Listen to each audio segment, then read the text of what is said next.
If it's one thing that the world can always count on, it's that both politicians and journalists will say some wild, out-of-pocket shit in order to gain as many clicks as possible, whether it be overt stupidity, outright lies, or gaslighting the ever-living fuck out of their audience in order to gain attention. And there's no shortage of any of those, is there? The day after, Arc Raiders set a second consecutive all-time player count high of some 462,000 concurrent players on Steam, and Embark reporting that they hit over 700,000 concurrent across all platforms, Eurogamer, otherwise known as Eurotrash in this case, decided it was going to finally publish its incredibly well thought out and succinct review of Arc Raiders and gave it an absolutely insanely high score of 2 stars out of 5. 2. Their reasoning? AI's presence in the video game. Just so that everyone's aware, hi, my name is Onepeg. I am simultaneously recording this video on my recording software here,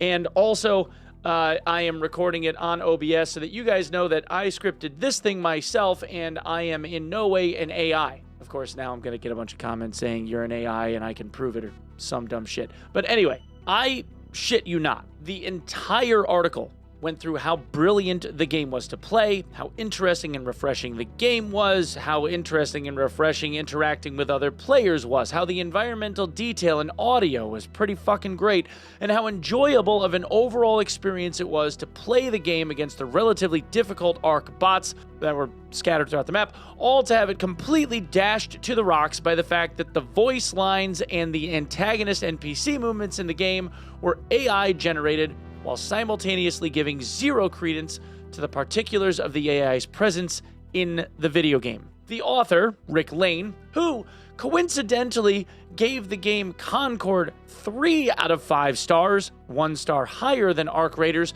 and who also reviewed the finals, giving it 3 out of 5 stars, calling it thematically wanting, with the very witty subheadline of artificial inelegance.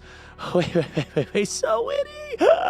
Goes on to acknowledge that Arc Raiders uses 2 different forms of AI, machine learning and text-to-speech performance generation for its voice actors. For those of you that might be new to this kind of stuff, I'll very briefly explain. The bots that you fight in this game learned how to do what they do via a machine learning algorithm. Basically, they're given a set of parameters. Like, for one of the spidery bots that walk on the ground, they're programmed in such a way where an AI algorithm is shown how the spider's legs function, range of motion, how they articulate, etc.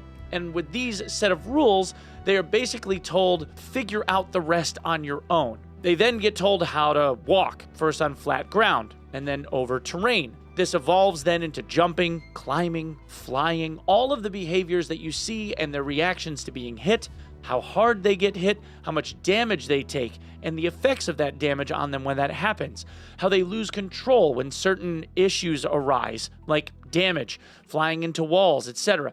The aggressive flanking maneuvers that they take, tactics that you would expect an actual AI-controlled opponent to employ rather than having extremely scripted and predictable encounters like you see in other games that make people go, wow, the AI in this game is really stupid. Yeah, that process to make them feel so aggressive and interesting and dynamic took them years and thousands upon thousands of testbed instances to get them to where they are now. In short, the machines literally learned how to move around, walk, fly, and adapt to their environment through dying tens of thousands of times over years of development cycle. Player interaction data, as we fight them now, also quite literally makes them harder opponents over time, and it will continue to evolve. The use of AI in this way, at least to me, especially given the setting and story of Arc Raiders, only makes sense here, and it's done extremely well. The other usage of AI regarding voice acting also takes some amount of nuance to understand. Now, typically, I would be the person trying to crucify anyone that would just use AI generative voices, but there's a difference here. all of the generative AI used in the voice lines in Arc Raiders is not being done via harvesting some obscure chat GPT-esque amalgamation of voices where someone's moving sliders around to find a random male or female intonated voice that seems to roughly fit an NPC vendor in the game. Rather, they are actual voice actors that were contracted by Embark to deliver voice lines and voice samples under that contract, in which they agreed to be paid some amount of money to allow Embark to use their voices in perpetuity for their video game. Now, I am not one to lean into AI, especially not here. I think the use of generative AI in video games is 99% of the time a pile of dog shit,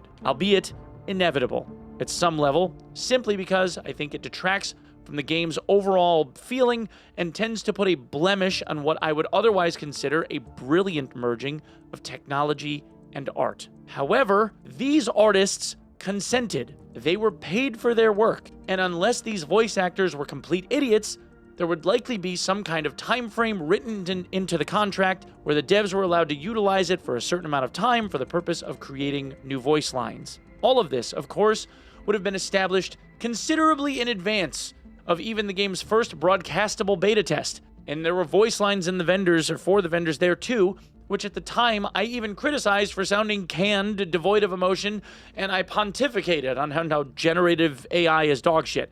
And then, of course, I find out later that the actors were paid for their sample work, and my tone on it has softened a little bit since. They got paid for their work. Now, don't get me wrong, there's a ton of irony here. Just like the Eurogamer article points out, which I agree with some chagrin, it's not lost on me that a game about AI replacing humanity as the dominant force on the planet literally has AI replacing humans in it for their jobs. But at the time of their voices being recorded, it's not like Embark knew what the sales of Arc Raiders were going to be. It's not something they realistically could have predicted either. And at this point, Embark has a couple of choices. They could either bring the voice actors back in now that they've seen a fat fucking payday and have the VAs retract the voice lines that the game would want included, which also takes time and funds and all that shit. Or they could just stick to the original plan. Have everyone chill out on it, considering the VAs contracted for the work were objectively fine with the gig, and the virtuous rage about it all will subside, and people can continue to not really give a fuck and just play the best multiplayer game or one of the best multiplayer games to come out in like the last 5 years. My guess is they'll likely just do the latter, considering that between their first weekend and their second, they gained some 100,000 concurrent players at peak time without any sign of slowing. The player counts went up for the second consecutive weekend.